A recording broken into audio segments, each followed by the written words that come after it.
اهلا وسهلا، نتمنىكم تكونوا بخير وعلى خير وانتم كتشوفوا هذا الفيديو. ومرحبا بكم كاملين. معكم اليوم فيديو جديد كنشارك معكم ان شاء الله بحول الله مشترياتي كنت شريتهم من اواني شعيب. بالنسبه يعني اواني بسيطه. نشارك معكم هاد البراد هذا ديال اتاي، كيجيب بهذا الديزاين هذا سامبل زوين، داير ليه 100 درهم. عندك هذا هو البرومو اللي داير هذا الاسبوع هذا، تقريبا شريته يمكن داك الاسبوع، يعني السبت اللي فات كنت خديتهم. فيهم 3 ديال القراعي ب20 درهم، 3 القراعي ب20 درهم. المهم ملي غسلتهم تحيدوا لي دوك الحروف ولا الكلمات اللي كاينين في هذاك القراعي. هاد القراعات هادي زوينين صراحه وعمليين، ممكن ديري فيهم زيت، ممكن ديري فيهم العصير، المهم اي حاجه زوينين. وحده درتها بهذيك الديزاين ديال الخشب، وهذه كتسد دايره 10 درهم الوحده. هنا هذه اللي زوينه، وهذه اللي واو صراحه. هذه اللي كتجمع، كديري فيها الزيت، العسل، الفرماج، املو، ممكن دير فيها كذلك حتى الفواكه الجافه. المهم كتجي زوينه. عنده هذا الشكل هذا المربع، وكاين الشكل الدائري. انا عجبني هذا، فيه صراحه شكيلات زوينين، فيه داك الموتيف من الجنيبات. المهم زوين زوين زوين. شي كيجي بهذه الطريقه، وفيه المهم هنايا تركبتهم ورجعت ليكم. هاد الخشب هذه من الفوق كتشديها، كتخشي فيها المسمار، كتبقاي تركبيها، ولكن ضروري من الطرنوفيس. صافي دايره هذه ب60 درهم. واللي داني عند اواني شعيب هو المقراج. كنخسر ليا المقراج اللي كان عندي هذا، حتى هو زوين. شتي كي داير فيه داك الموتيف ديال النار، حتى هو فيه الصفاره كذلك. هو القديم اللي كان عندي كنت خديته من مرجان. ايوا كيفاش تهرس لي انني مشيت نحكو بالجيكسو الصابون البلدي، وبركت على ديك اليديه ديالو صافي، وتهرست لي ديك الساعه. المهم الحمد لله. صافي كانوا هادو هما المشتريات اللي شاركت معكم، واللي شريت من اواني شعيب. صراحه زوينين وعمليين. المهم خديت غير داكشي اللي خاصني. اللي كان خاصني هو المقراش، صدقت واخده هادشي كامل بالصحه والراحه. المشتريات. دابا غنشارك معكم سينامون رولز مع هاد البرد وفي العطله ان شاء الله نديروها للوليدات. بالنسبه للمقادير، عندي كاس ونص ديال الحليب، 4 كاس ديال السنيده بيضه، نص كاس ديال الزيت، 2 معالق ديال دانون، مسوس، خماره، وقبيصه الملحه. في هادشي اللي غادي ندير، ومعلقه كبيره ديال الخميره ما ننساش. والطحين عندي 5 الكيسان ديال الطحين فور السمايه عابراهم. خاصكي تغرب ليهم بطبيعه الحال. نبداو على بركه الله. عندنا معلقه كبيره ديال الخميره، نديرو كاس ونص ديال الحليب دافي، وهنا 4 كاس ديال سنيده، ونخلط هذاك الشيء كامل. صافي بيد ما تذوب لينا الخميره، غادي ناخذ تقريبا واحد نص كاس ديال الطحين. بعد ما تفاعلت الخميره غادي ندير نص كاس ديال الطحين، ونحاول انني ندمج هذاك الطحين مع دانون السوس، يعني جمع الخميره ديال دانون السوس. صافي مع تحريك المستمر بطبيعه الحال. شوفوا هاد سينامون رول هنايا غادي نخليوه سهله وبسيطه. وبيض البيض، صفاره البيض ما غاديش نستعملو، ممكن ديري مع باقي حاجه اخرى. هنايا بيض البيض غادي يخلي لينا هاد العجينه تفاعلت تكون يعني طريه وفيها وهشه ومفشه. صافي غنضيف بطبيعه الحال ما تنساوش الملح، راه درت شويه ديال الملحه. وغادي نضيف الطحين اللي بقى ليا، ومن بعد خماره. صافي هنا ما غاديش نبقى نستعمل الطراب اليدوي، غادي نستعمل اليديات بطبيعه الحال. ما يمكنش خاصك ضروري اليديات تستعمليهم. صافي ولكن راه ماشي بزاف صراحه، غير غتستعمليهم غير باش تجمعي غير العجين، ما غدلكيها ما حتى شي حاجه. بمجرد انه يتجمع لك العجين ويتندمج الطحين مع المكونات اللي درتي الاولين، فصافي غير غطيها وخليها تخمر. مني غتخمر عرفتي واش نقول لك، راه شوف هاد المقادير ديريها في اي بريوش، ولكن هاد سينامون روز راه ليه واحد النكهه عجيبه. خلاص في هاد الجو ديال البرد والشتا كتصب، يا سلام سلم. صافي ما كتشوفوا هنايا ما خاصهاش تكون قاصحه وما خاصهاش تكون رطبه بزاف كتر من القياس. هنا جمعتها، غادي نحيد البقايا اللي في يديا ديال العجين. صافي وغادي نغطيها. صافي هنايا غادي نخليو العجين ديالنا يخمر وغادي نمشيو نوجدو الحشوه ديال سينامون رولز اولا سينابون. بالنسبه للحشوه غادي نستعملوا فيها 2 معالق كبار ديال النشا، 2 معالق كبار ديال القرفه، وحاولي انك تغربليها لان تتبقى البقايا في الغربال. لا عندك القرفه مغربله ماشي مشكل، الا ما عندكش مغربله مزيان غربليها. عندي كذلك 2 معالق ديال الكاكاو الحلو، صافي حاولي حتى هو كذلك تغربليه. صافي هنايا عندي نص كاس ديال سنيده البنيه، يعني سنيده السكر الاسمر وكذلك السكر الابيض سنيده البيضاء. درت هنايا نص نص. عندك كاس كله بيض ديري سنيده البيضه، عندك السكر الاسمر ماشي مشكل ديريه كامل، انا خلطت بيناتهم. صافي كتحاولي انك تدمجي المكونات كامله اللي درتي. عرفتي راه انت كديري كتبقى عاطيه ديك ريحه القرفه، اما مني كطيب شي حاجه اخرى ديك. هنا صافي من بعد ما وجدنا هاد الحشوه غادي نمشيو نوجدو الكراميل. صافي هنا خديت كاس ديال سنيده ودرتها في كاسرونه وضعتها على بوطه مهيله على نار مهيله. حاولي انك ديريها وكنعاود نكررها على نار مهيله، في الاخر ملي تحسي بها كذوب حركيها مزيان. هنا درت معلقه كبيره ديال الزبده. صافي هنايا بديت كنحرك مزيان وخليته حتى بدا كيبرد هذاك الكراميل واحد شويه. عاد زدت عليه حليب دافي وضفت عليها معلقه صغيره ديال النشا. صافي وكنحاول نضيف بشويه بشويه وكنحرك. وما تنسايش درت الحليب دافي ماشي بارد. صافي وكنحرك بشويه بشويه وكنضيف الحليب كذلك بشويه بشويه. تخيلوا معايا هاد الكراميل كيجي زوين وغزال وفن، كيجي بحال جاهز تقريبا. هنا راه واخا كيبان سميتو ان تكتل هذاك الكراميل، ملا غير كتخليه فوق البوطه وكتحركي صافي في نفس الوقت كيبدا يطلق لينا هذاك الكراميل. صافي ومني كيبرد راه كيتجمع وكيعطينا كراميل.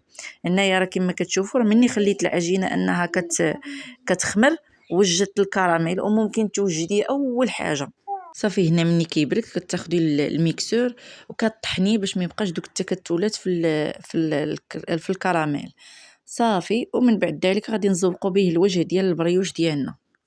صافي هنا كما كتشوفوا البريوش ديالنا راه خمر. حاولت انني غير ندلكو غير واحد شويه بيديه بطبيعه الحال لانه باقي يعني كيتلصق.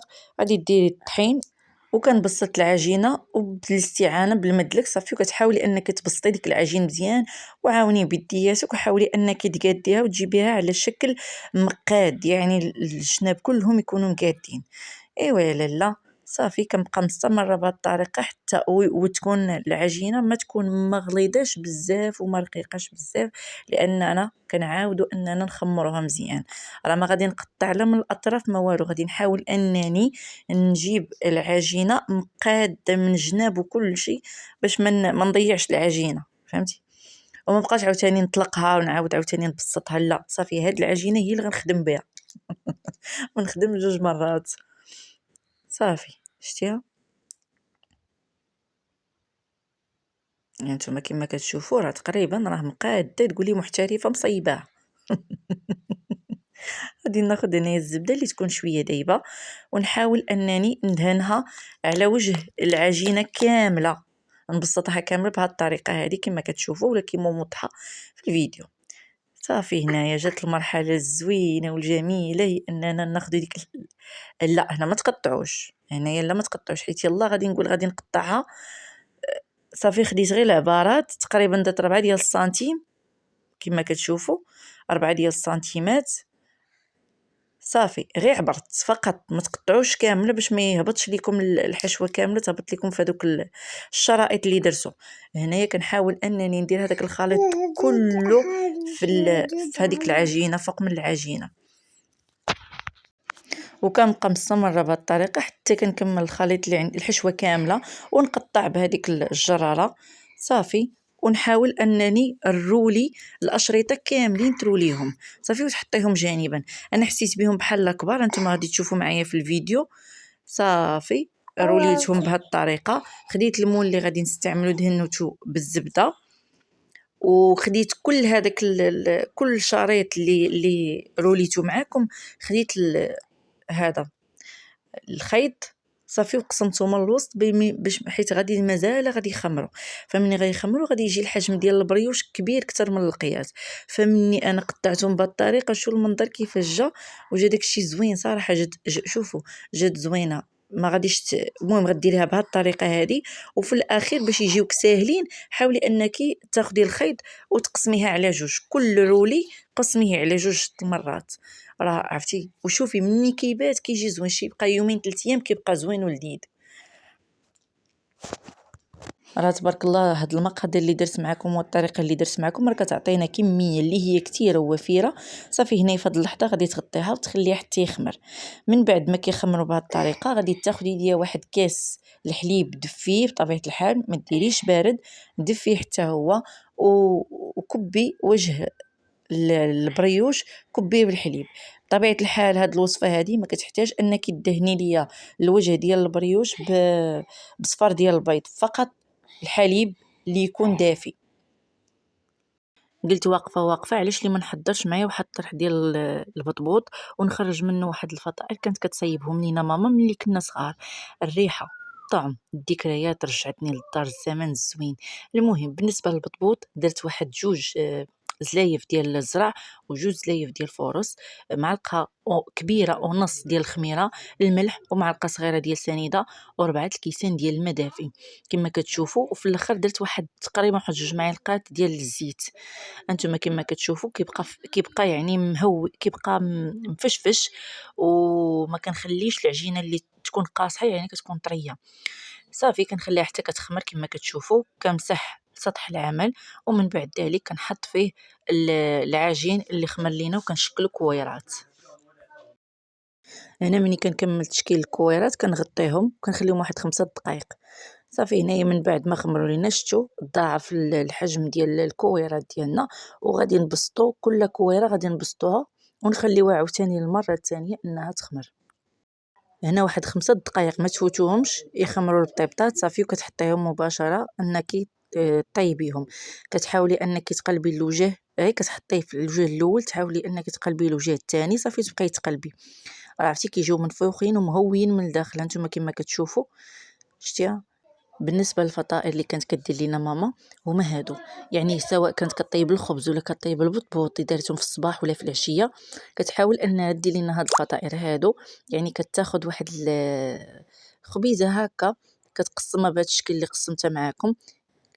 كنمشيو دابا للبوطه اللي كناخذ واحد المقيله وفيها زويته نخليوها حتى كتسخن ونقليو هذوك الفطائر اللي درنا. هنايا راني دايره الفطائر حدايا وفي نفس الوقت كنطيب البطبوط. صافي كنبقى مستمره بهذا الشكل حتى كنكمل الفطائر ونكمل البطيبطات ونمشيو نعمر واحد كويساتاي، ومن بعد ذلك نوجدوا الطويبله ديال الفطور. ايوا هنايا غادي نستعملوا بطبيعه الحال المشتريات اللي خدينا. صافي كتعمريها بداكشي المتوفر عندك واللي موجود عندك. انا درت املو ودرت زيت العود ودرت العسل ودرت الفرماج. صافي شوفوا هذوك الفطائر كيجيو اللوين ديالهم ذهبي كما كتشوفوا. من عجينه وحده خرجت الفطائر نفس الشكل نفس الطعم اللي في بالنا، ولكن ما تبدلات غير السنوات، اما الذكريات راها باقيه. ها سينامون روزا وطاب كيفاش كيجي محمر. انتما عرفتي كيجي هشيش واحد الهشاوه واحد الطراوه فيه برا كيجي مقرمش وزوين. وهنايا كما كتشوفوا ها الكراميل اللي وجدت معكم، وما تنساوش انكم طحنوه بالميكسور. صافي هنايا غادي ناخذ نيستلي ولا كديري صلصه البيضاء، وكما قلت لكم مثلا غديري كاس نيدو، كاس سكر كلاصي، وكاس الماء. صافي كتغليهم مزيان فوق البوطه، ومن بعد ذلك خليه حتى يبرد وطحنيه حتى هو في الميكسور فكيجي تماما بحال نيستلي. فانا عندي ما كاينلاش انني نصيب عاوتاني صلصه اخرى. صافي عندي قديت بداكشي اللي عندي، صيبت معكم غير الكراميل اللي ديجا ما عنديش. كبرنا ولكن بعض الوصفات كتخلينا صغار من الداخل. الطبخ ماشي غير ماكله، راه حكايه وذكرى وحنين. الا فكرتك شي حاجه في طفولتك كتبها ليا في الكومونتيرات، وما تنساوش واحد لايك واشتراك باش نبقاو نعيشوا نفس هاد اللحظات مع بعضنا. هنايا راني دشنت كاع المشتريات. البراد ديال اتاي اللي شريت حتى هو عمرت فيه اتاي. الا ما جربناش حنا نتسناو الضيوف حتى يجيو، ولا ما جاوش الضيوف نفسنا هي الاولى، نفسي ثم نفسي. المهم عمرنا اتاي يا لاله، قدينا الطويبله وراكم عارفين العطله لازم ندارك ما خدامينش هاد الساعه، فنوجدوا داكشي اللي تشهى قلبنا قبل ما ندخلوا للخدمه عاوتاني وندخلوا للروتين كما عارفين. ايوا صافي نتوما شوفوا البطيبطات كلهم نقباتهم بنتي الصغيره. ولكن اش نقول لكم، جربوا سينامون رولز بهذه الطريقه اللي درت معكم، كذلك البطيبطات، وديروا حتى هذه شوف بعدي مني، سواء درتي البطبوط سواء درتي الخبز، خرجي منهم هاد الفطائر وقليهم الوليدات كيعجبوهم، راه كيجيو تقريبا بحال الشكل ديال البيني. صافي كانت هذه الطويبله ديالنا. نتمنى الفيديو ديال هذا النهار يعجبكم، ونتلاقاو ان شاء الله في فيديوهات مقبله. ايوا ما تنساوش تشتركوا وتنضموا للقناه.